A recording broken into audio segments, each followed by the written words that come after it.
प्रेम से बोलिए शंकर भगवान की जय, मैया गौरा पार्वती की जय। हर हर महादेव। देवों का देव महादेव जी के चरण में प्रणाम करती हूँ, मेरा प्रणाम स्वीकार हो। माता गौरी पार्वती के चरण में प्रणाम करती हूँ, मेरा प्रणाम स्वीकार हो। गणपति ललनवा के चरण में प्रणाम करती हूँ, मेरा प्रणाम स्वीकार हो।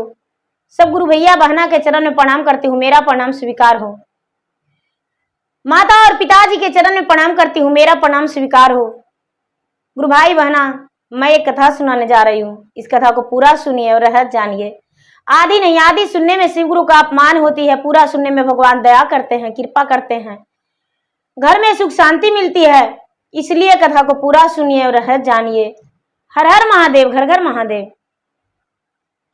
गुरु भाई बहना, एक नगर में एक राजा रहा करते थे। राजा साहब पूजा पाठ में बड़े ही मन से करते थे, पूरा पूजा पाठ में उनका आस्था बना था। राजा रानी दोनों बड़े भक्ति में मन लगाया करते थे। राजा की धन संपत्ति का कोई कमी नहीं था। राजा के राज बड़ा था, राजमहल भी ऊंचा था। राजमहल में नौकर चाकर भरे थे। राजा साहब के राजमहल में दाई दासियां काम करती थी। रानी जो थी बहुत अच्छी थी। रानी के राजमहल के अंदर ही भगवान का मंदिर था और पूजा पाठ किया करती थी। धीरे धीरे समय व्यतीत हो रहा था। राजा साहब का ब्याह का कई वर्ष हो गया था। राजा का कोई संतान नहीं था। राजा साहब बड़े अपने आप में चिंतित रहा करते थे। धीरे धीरे समय व्यतीत हो रहा था, उम्र भी ढल रहा था, लेकिन राजा साहब का संतान नहीं हुआ।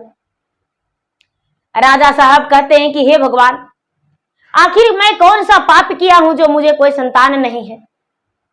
राजा साहब को देखकर लोग अनेक रंग के मजाक उड़ाया करते थे। अरे धन तो है लेकिन संतान नहीं है। राजा साहब अपने आप को कहता है कि मैं पुजारी हूं, लेकिन राजा साहब कोई पूजा पाठ नहीं करता, ये तो बहुत बड़ा पापी है। राजा रानी दोनों एक दिन घर से बाहर कहीं घूमने को जा रहे थे। रानी साहब बोले, बैसाख का महीना है साहब, चलिए हम लोग घूमने चलेंगे, तीर्थ यात्रा पर जाएंगे, गंगा स्नान जाएंगे। राजा रानी दोनों, जैसे दीदी आप कार्तिक मास में गंगा स्नान जाते हैं, पूरी कार्तिक मास में, माघ मास में स्नान करते हैं, उसी तरह बैसाख मास में भी तो आप जानते हैं कि पूजा की जाती है पूरे बैसाख मास, और गंगा स्नान भी की जाती है। बैसाख मास का महत्व बहुत बड़ा है। बस यही है कि कार्तिक मास का ठंडी मौसम है, माघ मास का ठंडी मौसम है, बैसाख मास का जो है गर्मी मौसम है, लेकिन महत्व उतना ही है, उतना ही इस मास का भी महत्व दी जाती है जैसे कार्तिक मास में दी जाती है। उसी तरह दीदी तो राजा रानी दोनों गंगा स्नान जा रहे थे। चलते चलते चलते चलते चलते गंगा स्नान, गंगा के तट पर चले गए। जब गंगा के तट पर चले गए, स्नान करके गंगा मैया के पूजा पाठ करके और दोनों चलने लगे, तो बहुत सारी दीदी गंगा के तट पे चर्चा कर रही थी, भजन कर रही थी, कहानियां सुना रही थी। राजा को कहानी सुनना बड़ा पसंद था। कहानी सुनकर मन में उनका लालसा जागृत हुआ और राजा कहने लगे कि थोड़ी देर बैठ जाएंगे। बड़ी अच्छी अच्छी बहनें सब कहानियां सुना रही है। कहानियां सुनाते सुनाते वहां पर तो लोग माताएं बहनें दया भी मांग रहे थे, एक दूसरे से चर्चा भी बढ़ा रहे थे, नमन भी कर रहे थे। जब संपन्न हुआ तो राजा के हाथ में प्रसादी मिला, तो राजा साहब कहते हैं कि भाई ये प्रसादी किस चीज का है? आप लोग इतने सारे लोग बैठे थे और चौकी सजा के इसमें एक भगवान का फोटो रख के और प्रसादी भोग लगाए हैं, कथा कहानी कर रहे हैं, क्या बात है? क्या चीज का पूजा करते हैं? राजा के बात सुनकर सभी बहना हंस पड़े और कहने लगे, हे महाराज क्या बताऊं, हम लोग चर्चा करते हैं भगवान का, शिव चर्चा करते हैं। चर्चा में बहुत सारे लोग बैठते हैं और भजन करते हैं, कहानी करते हैं, भगवान से दया मांगते हैं, जो भी मन्नतें करते हैं वो पूरी हो जाती है। राजा साहब कहने लगे कि इसका विधि क्या है, इसका विधि हमें भी बताइए। जो भी गुरु बहना थी वो बोली कि हे राजन, इसमें 3 सूत्र की पालन करने का है। पहला सूत्र दया मांगना, दूसरा सूत्र चर्चा करना, तीसरा सूत्र 108 बार नमः शिवाय नमः शिवाय नमः शिवाय नमः शिवाय जाप करके शिव गुरु के प्रणाम करते हैं। दया इस तरह से मांगते हैं आंचल से छुपा के हाथ को, हे शिव गुरु, आप मेरे गुरु, मैं आपका शिष्य हूं, मुझ पर दया कर दीजिए। दूसरा में, हे गुरु भाई बहना, मैं शिव का गुरु माना हूं, या भी मानिए, जानिए, पहचानिए, लीजिए, अजमाइए, शिव को बहुत पुराने गुरु है, दयालु हैं, दया के सागर हैं, दुखिया के दुख के बांटते हैं, उनमें कोई भेदभाव नहीं है, कोई खर्च नहीं है। उन्हें अपना के देखिए, अजमा के देखिए, 3 सूत्र के पालन करके देखिए। शिव आज भी गुरु है, कल भी थे, शिव हमके गुरु है, आपके भी गुरु हैं। इस तरह से हम लोग चर्चा करते हैं। तीसरा में 108 बार नमः शिवाय जाप करते हैं, या तो उंगली के गांठ पर, या तो रुद्राज के माले पर, या तो मन ही मन, या तो बादाम के दाने पर, जिस तरह से भी आपको सुविधा अनुसार। ऐसा करके और राजा के नाम का घोषणा कर दी। राजा अपने नाम का घोषणा करवा लिए, रानी भी घोषणा करवाई। राजा 3 सूत्र का ज्ञान लिए और मन ही मन मन्नत किए कि हे भगवान, हमें यदि संतान हो जाएगा तो बड़ी खुशी की बात है, जो कोई नहीं दिया है वो हम देंगे। रानी भी कहती है कि हे भगवान, हमें संतान हो जाएगा तो आपको जो दान में, पूजा पाठ में कोई नहीं दिया है वो हम देंगे। दोनों वहां से चलने लगे। दोनों चलने लगे। चलते चलते राजा कहते हैं कि जानते हैं सुंदरी, हे प्राण प्रिय, भगवान से मैं क्या मांगा हूं, क्या कहा हूं? रानी कहती है, महाराज बेझिझक कर सुनाइए। मैं भगवान से बोला हूं, हे भगवान, मुझे यदि संतान हो जाएगा सबसे बड़ा उपहार देंगे हम, जो आपको कोई नहीं दिया होगा। रानी कहती है, महाराज बिल्कुल यही हम भी कहे हैं। कहते हैं रानी की, महाराज लेकिन उतना बड़ा उपहार क्या रहेगा? तो अरे संतान 2 होगा तो एक भगवान का बलि दे देंगे। चर्चा कराने के दिन चर्चा करवाएंगे और उसी दिन भगवान का एक पुत्र का बलि दे देंगे। रानी जो है, रानी कहती है कि इससे बड़ा तो कुछ हो ही नहीं सकता है। भगवान का चढ़ावा, मिठाई, प्रसादी, फूल, माला, वस्त्र सब कोई देता है, लेकिन पुत्र का बलि कोई नहीं देता है, और एक पुत्र का बलिदान दे देंगे। इतना कह के दीदी राजा रानी दोनों घर आ गए। धीरे धीरे समय व्यतीत होने लगा। राजा रानी तो पुजारी है ये थे, पूजा पाठ में उनको मन लगवे करता था। 3 सूत्र के पालन भी करने लगे, दया भी मांगने लगे। अब जहां जहां चर्चा होता था वहां राजा रानी बेझिझक जाने लगे। क्या गरीब के घर, क्या अमीर के घर, सबके घर राजा पधार जाते थे। राजा आसन मार के बैठ जाया करते थे। राजा साहब बैठ के प्रसादी खा लिया करते थे। बड़ी तरह तरह के कहानियां, मजाक किया करने लगे राजा साहब। जानते हैं दीदी कि चर्चा जो होता है तो चर्चा में खाली भजने नहीं होता है, मस्ती मजाक कहानियां सब प्रकार के होता है। और 3 सूत्रा के मान है कि 3 गो कहानी होना चाहिए। तो राजा जाते थे और कहानी दुख सुख की वहां सुनाते थे। धीरे धीरे 4-6 महीना बीता, साल भर बीता, तो रानी तो सारा जग से हार आ चुकी थी। रानी साहब क्या डॉक्टर, क्या वैद्य, पूजा पाठ, मंदिर थक चुकी थी, लेकिन वो बेचारी मां बनने वाली नहीं थी। लेकिन चर्चा में गई, 1 साल हुआ तो रानी को समझ में आया कि मैं मां बनने वाली हूं। राजा से खुशखबरी सुनाई। राजा कहने लगे कि किसी को नजर नहीं लगे, किसी को मत बताना, भगवान के शरण में हमें खाली कहना है। चर्चा में गए राजा रानी दोनों, अपने खुशियां सुनाए। सब लोग बड़े प्रसन्न हुए। धीरे धीरे समय व्यतीत हुआ। समय व्यतीत हुआ दीदी। व्यतीत होते होते 9वां महीना जब हुआ तो 9वां महीना के बाद एक दिन अचानक रानी का प्रसव पीड़ा शुरू हो गया। और जब रानी का प्रसव पीड़ा शुरू हो गया तो धीरे धीरे रानी व्याकुल हो गई। राजा दाई को बुला कर लाए। जब राजा दाई को बुला कर लाए तो राजा साहब के बुलावे पर दाई आई। रानी को व्याकुल देखकर जहां तक दाई भी घबरा गई, लेकिन भगवान महादेव स्वयं वहां पर प्रकट हो गए उनके रक्षा के लिए। भगवान दिखाकर नहीं आते हैं, दिखावे में नहीं आते हैं, लेकिन भगवान एक डॉक्टर बन जाते हैं। रानी का प्रसव पीड़ा हुआ, ओद्र से एक संतान जन्म लिया। राजा का बड़ा प्रसन्नता हुआ, राजा सुनकर बड़े खुश हो गए। धीरे धीरे समय व्यतीत हुआ, बच्चा बड़ा होने लगा अपने माता पिता के छत्र छाया में। उसी राजमहल में राजकुमार बड़ा होने लगा। 1 साल बीता, 2 साल बीता, 3 साल बीता, 4 साल बीता तो रानी फिर से गर्भवती हो गई। और गर्भवती हो जाने के बाद राजा को खुशी मिला कि चलो मेरा एक पुत्र जो है हो गया है, पुत्र या पुत्री फिर से होगा। धीरे धीरे समय बीतने पर 9वां महीना पूरा हो गया दीदी। और 9वां महीना के बाद रानी जो है फिर से व्याकुल हो गई, प्रसव पीड़ा शुरू हो गया और फिर से संतान जन्म लिया। जब संतान जन्म लिया दीदी तो राजा रानी दोनों भूल गए चर्चा भजन कथा कहानी।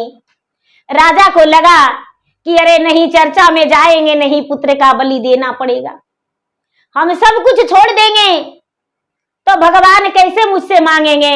राजा रानी बिल्कुल नास्तिक बन गए, राजा रानी अधर्मी बन गए। कोई धर्म से जरूरत नहीं, कोई पूजा पाठ से जरूरत नहीं। धीरे धीरे धीरे धीरे धीरे धीरे समय बीतने लगा। राजा का दोनों बेटा बीमार रहने लगा दीदी।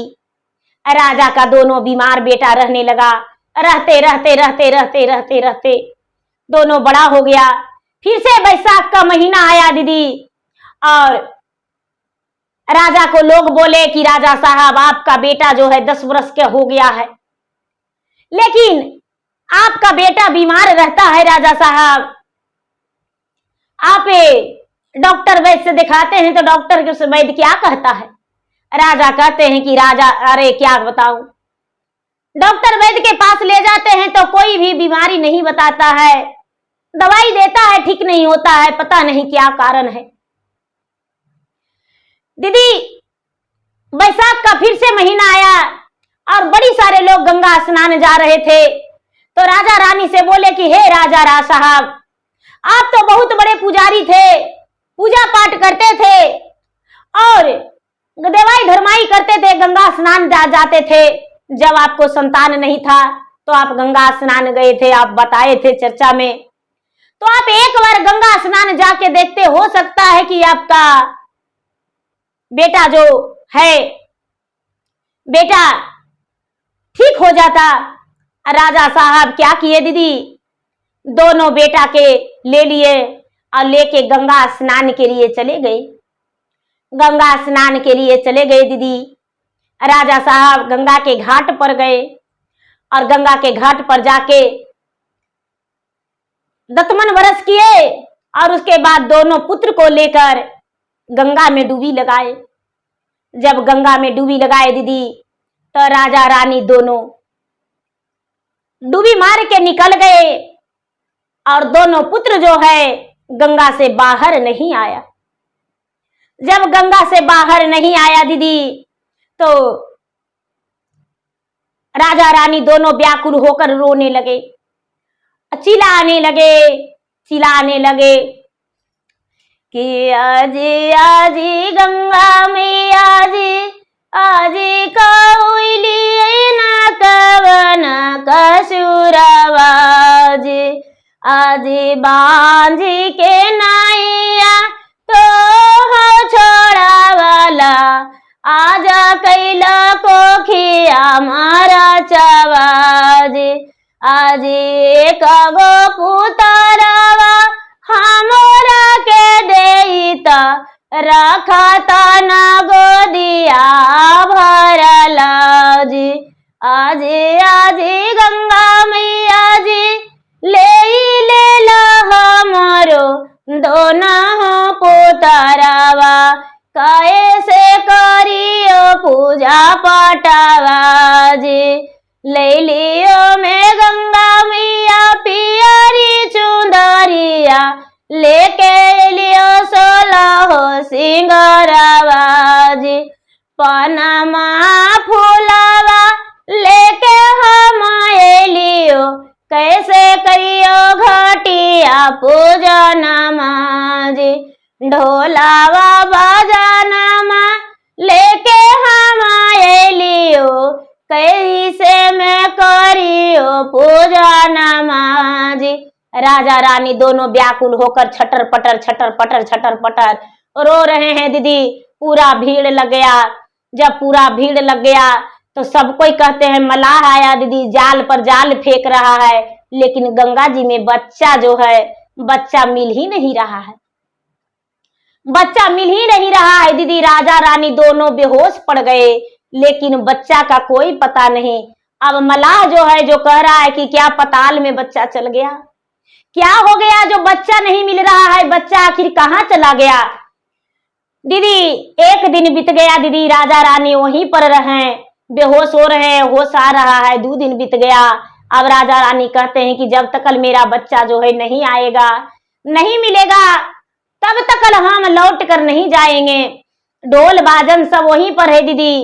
राजा रानी सब कुछ गंगा के घाट के पूजा के लिए ले गए थे, लेकिन पूजा भी नहीं कर पाए। 2 दिन बीता, 3 दिन बीता, 4 दिन बीता दीदी, 5 दिन बीता। धीरे धीरे बैसाख पूर्णिमा का दिन आ गया दीदी। जब बैसाख पूर्णिमा का दिन आ गया दीदी, तो जो बच्चा है, एक बहुत बड़ा मगरमच्छ आया, बहुत बड़ा मगरमच्छ। अब मगरमच्छ जो है दीदी ऊपर आया और मगरमच्छ का पेट फट गया, मगरमच्छ का पेट फट गया दीदी। अब दोनों बच्चा जो है खड़ा हो गया एकदम गंगा जी के घाट पर। मगरमच्छ फिर से पानी में चल गया दीदी, और मगरमच्छ के पेट से दोनों बच्चा निकल गया राजा का। अब दोनों बच्चा निकल गया दीदी, तो सारा लोग राजा रानी को कह रहे कि ये राजा साहब आपका बेटा देखिए मगरमच्छ के पेट से निकला है, मगरमच्छ के पेट से निकला है। दोनों बच्चा के कहते हैं कि अरे तू कहाँ चला गया था, तू कैसे पानी में डूब गया। अरे बच्चा कहता है कि अरे हम कोई पानी में नहीं डूबे थे, हम तो भगवान के पास गए थे, हम तो सत्संग में गए थे। हमको वहां पर कहते हैं कि अरे तुम्हारा माता पिता जो है झूठा है, तुम्हारा माता पिता बात का झूठा है। हमको जो भगवान है वो दंड देने को लिए कह रहे थे कि तुम्हें दंड देंगे, तुम्हारा माता पिता कुछ गच्छा है वो पूरा नहीं किया है। राजा रानी से सारा लोग पूछने लगे, कहने लगे कि हे राजा साहब आप क्या गच्छे थे जो आप पूरा नहीं किया है। राजा कहने लगे कि अरे हम तो ऐसा कुछ नहीं गच्छे हैं। राजा का मन में खलबली हो गया है कि हम तो 2 पुत्र भगवान से संतान मांगे थे कि हे भगवान कितना हो संतान हो जाएगा, एक संतान का बलि देंगे, तो हम एक संतान का बलि गच्छे हैं, यदि कह देंगे तो बलि देना पड़ेगा।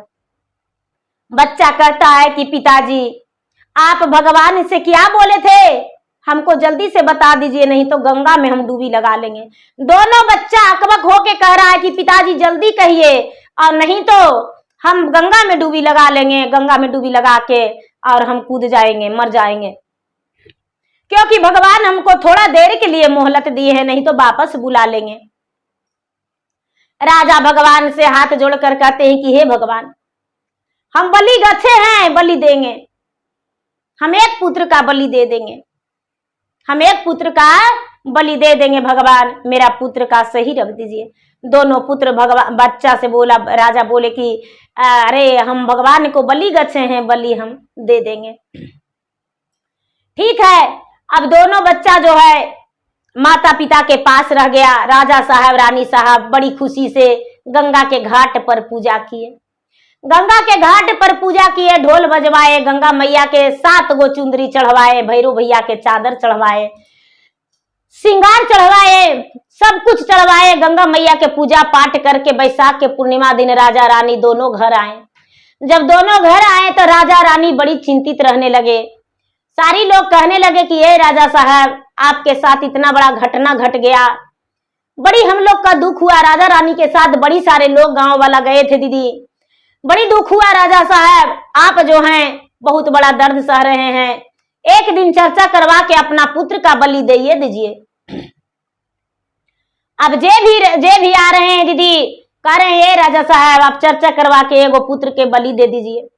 ए राजा साहब आप चर्चा करवा के एगो पुत्र के बलि दे दीजिए। राजा साहब के कलेजा चूर चूर हो रहा है। राजा को लगता है कि बड़ा बेटा के दे कि छोटा बेटा के दे, कौन बेटा के बलि दे। बड़ी बड़ी राजा सहते सहते सोचते सोचते सोचते सोचते राजा कहते हैं कि बड़ा बेटा के बलि दे देंगे, छोटा बेटा जो है छोटा मेरा रहेगा, और बड़ा बेटा जो पहले पुत्र हुआ है वही भगवान के नाम कर देंगे। राजा साहब पूरा जवार में निमंत्रण कर दिए दीदी कि मेरे घर चर्चा है, सब चर्चा में आइएगा। राजा साहब पूरा जवार में निमंत्रण कर दिए कि आज मेरा पुत्र का बलिदान है, आज हम पुत्र को बलिदान देंगे। राजा साहब पूरे मैदान में, बहुत बड़ा मैदान में चर्चा रखे दीदी, चर्चा रखे और सब लोग आए दीदी। वहां पर साधु महात्मा ब्राह्मण सब आए, जहां तक के कि शंकर भगवान को भी मंदिर में एक चिट्ठी लिखकर राजा साहब दे दिए कि हे महाराज, हे महादेव, आज मेरे चर्चा में निमंत्रण है, आप स्वयं आएंगे। दुर्गा माता के मंदिर में राजा साहब दे दिए चिट्ठी लिखकर कि हे माता रानी, आज हम अपने पुत्र का बलि देंगे और हम निमंत्रण कर रहे हैं, आप मेरे निमंत्रण का स्वीकार कर लीजिए। जो रानी है, रानी थाल में सजाकर चुंदरी, फूल, माला, 5 प्रकार के मिठाइयां माता के भोग लगा के और माता के शरण धर के रोती है कि आज आज दुर्गा मैया आज सुनीला ना हमारो पुकार आवाज, आज बांझ के नैया हमारा छोड़ा वाला दे देला गोदी में बाला का आवाज। चारों धामा घोरी के हम लिए नाही छुटले बांझ के नैया जे, आजो मारा पुत्र बलिदानमा करी लेहन तो हसोवे करवाजे। आज आज दुर्गा मैया जी आज बेटवा के रखी है मरवाजी, आज हम जे करवी गुरु के चरचवा मारी लिहाया गने आसनिया जी। न्योता दे के दीदी और चल आई, महादेव के मंदिर गई, महादेव के भी बताई, दुर्गा के भी बताई, सबके अपना निमंत्रण करके दीदी गांव जवार में सबके। और राजा साहब जो हैं दीदी चर्चा में वहां प्रस्थान कर गए, सब लोग वहां चर्चा में गए दीदी। जब चर्चा में गए तो चर्चा वहां होना शुरू हो गया। राजा साहब दोनों पुत्र को खूब सुंदर जोड़ा पहना दिए, फूल माला से सजा दिए अपना पुत्र को, और अपना 9 हाथ के दीदी आरा खतवा दिए, गड्ढा खतवा दिए, आरा खतवा दिए। पुत्र जो है जान रहा है कि आज मेरा बलि पड़ जाएगा, बड़ा पुत्र है जो जान रहा है कि आज मेरा बलि पड़ जाएगा। और 9 हाथ के दीदी राजा साहब आरा खतवा दिए, गड्ढा खतवा दिए, बहुत बड़ा एक तेगा रख दिए, और राजा को कहना है कि अपने ही हाथों हम पुत्र का बलिदान देंगे। एक बहुत बड़ा तेगा रख दिए और चर्चा शुरू हो गया दीदी। जब चर्चा शुरू हो गया तो चर्चा खत्म होने का नामे नहीं ले रहा है। चर्चा एकवा पर एक गुरु भैया निकाल रहे हैं कथा भजन, एकवा पर एक गुरु बहना निकाल रही है भजन, एकवा पर एक कहानी निकल रहा है दीदी। शाम हो गया, शाम हो गया चर्चा में दीदी। शाम में बलि कैसे पड़ता? शाम हो गया दीदी, चर्चा विश्राम नहीं हुआ। 8 बज गया रात, चर्चा विश्राम नहीं हुआ। 9 बज गया दीदी, चर्चा विश्राम नहीं हुआ। 10 बज गया, चर्चा विश्राम नहीं हुआ। 11 बज गया रात दीदी, सुबह से शाम रात 11 बज गया दीदी, चर्चा विश्राम नहीं हुआ। अब काल रात्रि आधी रात हो गया दीदी। तो सब लोग कहते हैं कि सब कोई के सोने का समय हो गया, अब आधा रात हो गया, तो आधा रात में चर्चा तो होगा नहीं, इस समय बलि कैसे पड़ेगा? सब कोई दीदी, और अब पंडारो नहीं पड़ रहा है, बलि भी नहीं पड़ रहा है। सुबह हो गया तो फिर से गुरु भैया गुरु बहना स्नान ध्यान करके लग गए दीदी। अब राजा जो है, राजा का शरीर थर थर थर थर थर थर थर थर कांप रहा है, थर थर थर थर कांप रहा है दीदी। हाथ में तेगा उठा के राजा साहब सवेरा होते ही जब पक्षी जाग गया, कौआ कोयल कुहकने लगे, तोता जो है चहचहा रही है, भौरे गुनगुना रहे हैं, और सभी लोग पूजा पाठ में अपने अपने जगह पर सब कोई चले गए। रानी जो है लोटा में जल लेके और खड़ी है, माता से विनती कर रही है कि हे माता, मेरा पुत्र का बलि स्वीकार कर लीजिए। मेरे पति जो हैं अपने हाथों से अपना पुत्र का बलि देने जा रहे हैं। राजा का तन जो है दीदी थर थर थर थर कांप रहा है। राजा एक तेगा उठाकर और जाके अपना पुत्र के बलि देने के लिए खड़ी हो गए तो राजा कहते हैं कि पूर्व सुमरि रामा उगत सूरजवा से, सूरज बाबा होवा नासा हाई आए चरचा में, सूरज बाबा होवा नासा हाइया मोर चरचा में, पुत्र के करवे बलिदाना एहि चरचा में, पाछिमा देवा मोर देवी माइया से, पीठिया पर होवा नासा हैया देवी मैया, पुत्र के करवो बलिदाना देवी मैया,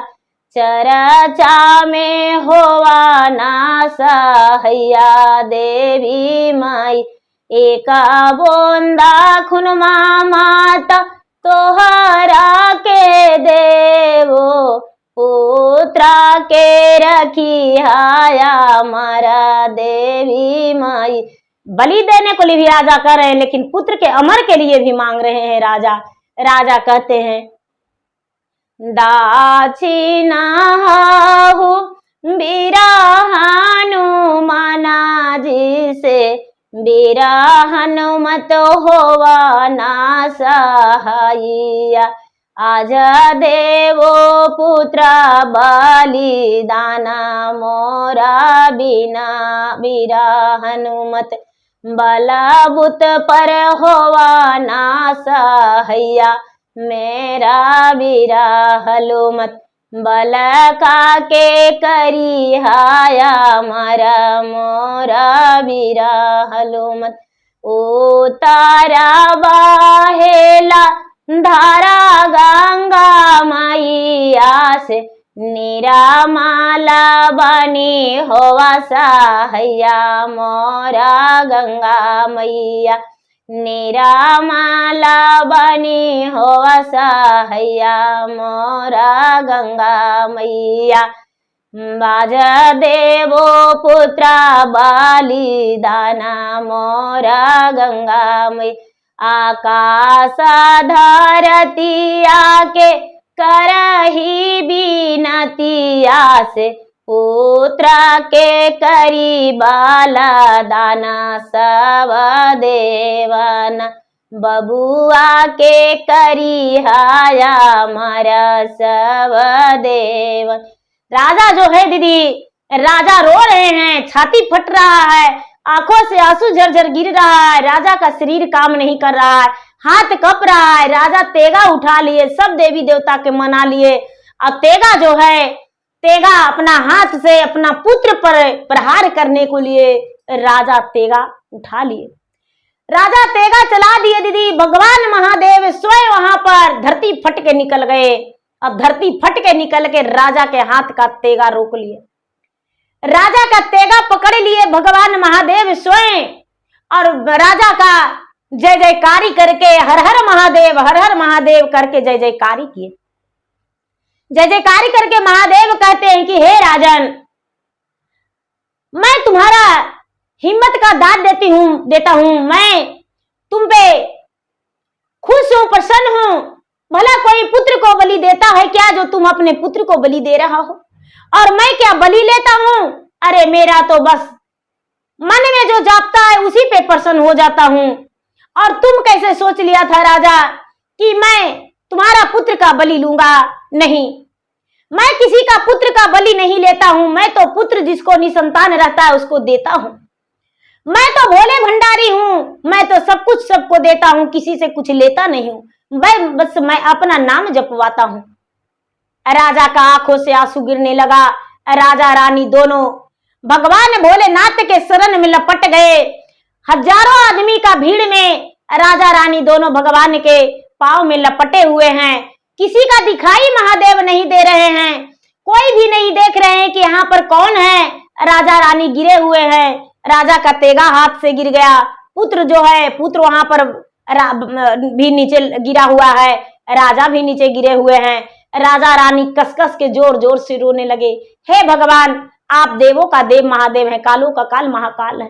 रक्षक भी आप हैं, भक्षक भी आप हैं। आप मेरे पुत्र को इतना सजा दिए, मेरा पुत्र इतना बीमार रहा, जल में डूब गया और उसके बाद कई दिन के बाद निकला। हे महाराज, इतना बड़ा दंड कैसे आप दिए? भगवान कहते हैं कि हे राजन, तूने तो धार्मिक होकर भी एक नास्तिक बन गया था। तूने पूजा पाठ करके, मन्नत करके उसके बाद तू भूल गया था। इसीलिए तुम्हें याद दिलाने के लिए मैं तुम्हें इतना दंड दिया, सजा दिया। हे राजन, किसी को भी आस बड़ी चीज होती है। लोग कहते हैं कि 4 होते हैं लेकिन सबसे बड़ी आस मां होती है। तो तूने आस दिलाया था लेकिन पूरा नहीं किया था, और आज तूने आस देकर भरोसा किया, पूरा किया, और मैं तुम्हारा पुत्र का अमर करता हूं। सारा लोग खड़े हैं। अरे राजा साहब का पुत्र का बलि नहीं दे पाए। राजा साहब पुत्र का बलि नहीं दे पाए। गिर गए, राजा साहब गिर गए। कितने लोग के आंख से आंसू गिर रहा था दीदी कि राजा आज अपने पुत्र का बलि दे देंगे। और कितने लोग जो थे, जो खुश थे कि आज राजा कैसे अपने पुत्र को काट देंगे, देखेंगे। कितना माता का गंगा का धारा बह रहा था आंखों से। और कितना जो थे, जो निर्दयी थे, कठोर प्राणी थे, वो देखने के लिए लालायित थे। कितने तो आंख में पट्टी बांध चुके थे कि बाप रे, राजा बलि देंगे, हम कटते हुए बेटा को उनको नहीं देख सकते हैं। कितने तो मैदान छोड़कर भाग गए थे दीदी, और कितने कठोर जो थे वो देखने को लिए लालायित थे। जब भगवान जो है दीदी एक महात्मा रूपी धर लिए, अपना रूप से महात्मा रूपी धर लिए, राजा को आशीर्वाद दिए, रानी को आशीर्वाद दिए, राजा को दोनों बेटा को आशीर्वाद दिए, और उसके बाद महात्मा रूप धर के वहां पर राजा प्रकट हुए। तब कहते हैं राजा कि आज मैं इस चर्चा को बढ़ावा देता हूं, चर्चा को पूरे दिल से, लगन से चर्चा को बढ़ावा देता हूं, चर्चा को दिल से मैं स्वीकार करता हूं और सबको बताता हूं कि जो भी चर्चा नहीं करते हैं वो चर्चा कीजिए। चर्चा में हमको इतना बड़ा ज्ञान मिला।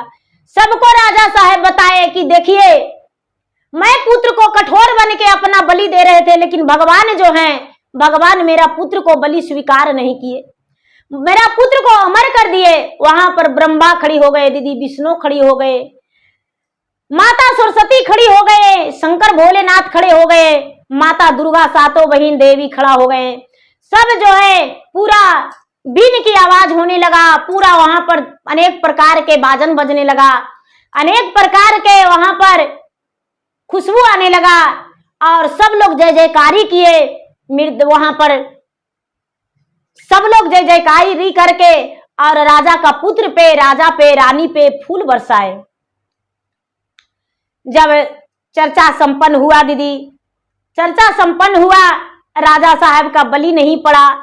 फिर सब देवता से प्रार्थना किए राजा साहब, प्रार्थना करके, और उसके बाद रानी जो है, रानी सबको अपना आरती करके, आचमन करके सबको आरती दिखाई। सब देवी देवताओं के आरती उतारी। सब देवी देवता अपने अपने स्थान पे चले गए, और जो भी साधु महात्मा थे सब प्रसादी लेकर अपना अपना स्थान पे चले गए।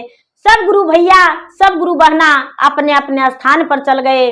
और जो रानी थी, रानी वहां से उठकर फिर से गंगा के घाट पर जाती है दीदी, और फिर से गंगा मैया के पूजा करती है, और गंगा के घाट पर फिर से चर्चा करवाई, और वहां पर भी आरती मंगल करवाई, और सबके गंगा मैया के फिर से वहां पर 7 गोसड़िया से पूजा की। गंगा के घाट पर भैरव भैया के सुंदर धोती चढ़ाई, और जो भी वहां पर लोग थे सबके प्रसादी बांटी। देवी माता के मंदिर जाके फिर से माता के चढ़ावा चढ़ाई और माता के धन्यवाद की। भोलेनाथ के मंदिर में जाके भोलेनाथ के दीदी खूब सुंदर सा मुकुट जो है मुकुट बनवा के और लगवाई मंदिर में। भोलेनाथ के शिवलिंग में माता पार्वती के चुंदर चढ़ा के और सुंदर से सजवाई। माता दुर्गा के मुकुट बनवा के दीदी, सोने का मुकुट बनवा के और श्रृंगार चढ़ाई रानी अपने पुत्र के बधाई में। अब राजा का दोनों पुत्र खुशी खुशी जीवन बिताया। राजा का जीवन में कोई दुख नहीं आया। तो देखिए दीदी, ऐसा नहीं गछ दे जो कि कभी हो ही नहीं सकता है। दीदी पान चढ़ाने को लिए सब कहता है, फूल चढ़ाने को लिए सब कहता है, लेकिन ये कौन कहेगा कि पुत्र का बलि देंगे। जब भगवान पुत्र दे ही रहे हैं, पुत्र मांग रहे हैं, तो उसका बलि कैसे दे सकते हैं। रानी जो है, रानी गलत की थी कि भगवान से बोली थी कि जो कोई नहीं देगा वो हम देंगे, जो कोई नहीं दिया है वो हम देंगे, हम पुत्र का बलि दे देंगे। ये गलत है। राजा रानी दोनों अपना खुशी जीवन बिताए, दोनों अपना घर लौटे। राजा जहां भी जाते थे अपने चर्चा बढ़ावा सबके करने लगे, सबसे बताते थे, और चर्चा इस बात को सबको फैल गया। और रानी जब पूजा पाठ के घर करके घर आई, अपना सुखी जीवन बिताने लगे। दोनों बेटा बड़ा हो गया, दोनों का शादी ब्याह करके अपना घर बहू ले आई। पोता पोती से घर भर गया। उनके सुखी जीवन बिता, उनका जीवन में कोई दुख नहीं हुआ, कोई कष्ट नहीं हुआ। तो गुरु भाई बहना देखिए, जो भी मेरे कथा कहानी सुन रहे हैं, भगवान से मन्नत मांगिए।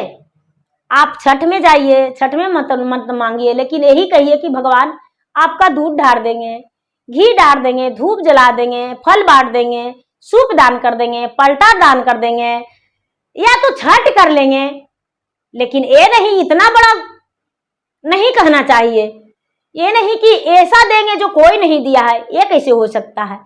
तो गुरु भाई बहना, मेरा वीडियो अच्छा लगे तो मेरा वीडियो का लाइक करें, शेयर करें। चैनल पर नए हैं तो चैनल का सब्सक्राइब करें, बेल आइकन घंटी को दबाएं, जो कि मेरा वीडियो का नोटिफिकेशन सबसे पहले आपके पास जाए, आप मेरा वीडियो सुन सके। कमेंट बॉक्स में हर हर महादेव, जय शिव गुरु, या तो ओम नमः शिवाय जरूर लिखिए, जिसमें मैं आपका नाम का भगवान के शरण में हाजिरी लगा सकूं और भगवान से ढेर सारी दया मांग सकूं आपके लिए, और आपका जीवन में खुशियां ही खुशियां रहे, आपका हर मन्नतें पूरी हो।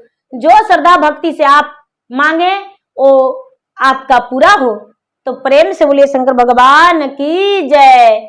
हर हर महादेव, घर घर महादेव। धन्यवाद।